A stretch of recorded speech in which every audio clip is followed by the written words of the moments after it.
So Charvarius Ward, first practice I saw him in, gave up no catches, broke one up. And it occurred to me that him and Jimmie Ward are two of the most important players in this team. The two Wards in the Niners secondary are the Niners' two best cover guys. No disrespect to Fred Warner, who is a very good player, but I feel like a lot of his coverage ability was a little overstated from the first couple of years. It was a lot of plays he made in zone coverage. He's not a man-to-man coverage guy, Fred Warner. He's a zone coverage guy. And although he did make a bunch of plays in the ball his first 3 seasons in the league, he didn't last year. And I don't know, maybe he was making plays on the ball because Robert Saleh was in his ear telling him what to anticipate. I have no idea. I'd like to see that. All I know is when it comes to man-to-man coverage, the two Wards, Jimmie and Charvarius, are the best. And in that sense, they're two of the most valuable players in the team.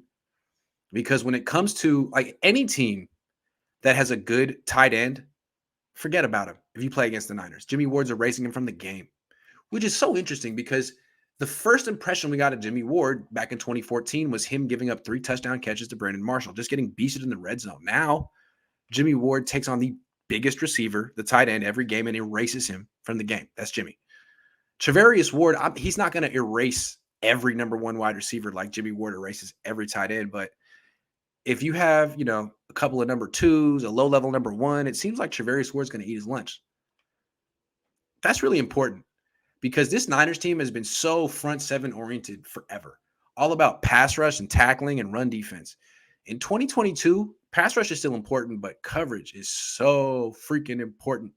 And the two Wards gives the Niners two excellent coverage guys. Really, in the past, last year they had one. It was Ward. 2 years ago they had Ward and Verrett. Now the two Wards back, give them two, and if they can get Verrett, that's 3. So that's a good thing.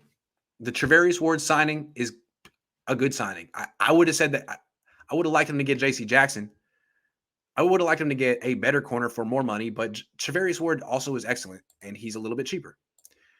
Julian Cortez says, how has your opinion changed on Lance after today? How's the Charvarius Ward signing looking? Charvarius looking good so far, although he didn't go against Debo. He went up against Jawan Jennings. And Lance, he does look like a more confident, experienced quarterback than last year. So that's a good thing. I don't know how much my opinions changed. It's been one day. I asked Jimmie Ward and George Kittle,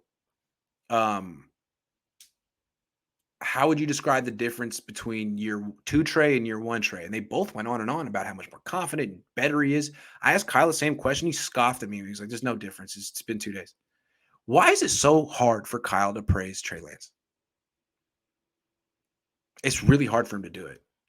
He'll say like vague, general stuff, but nothing specific. I don't know why. Harbaugh would praise him.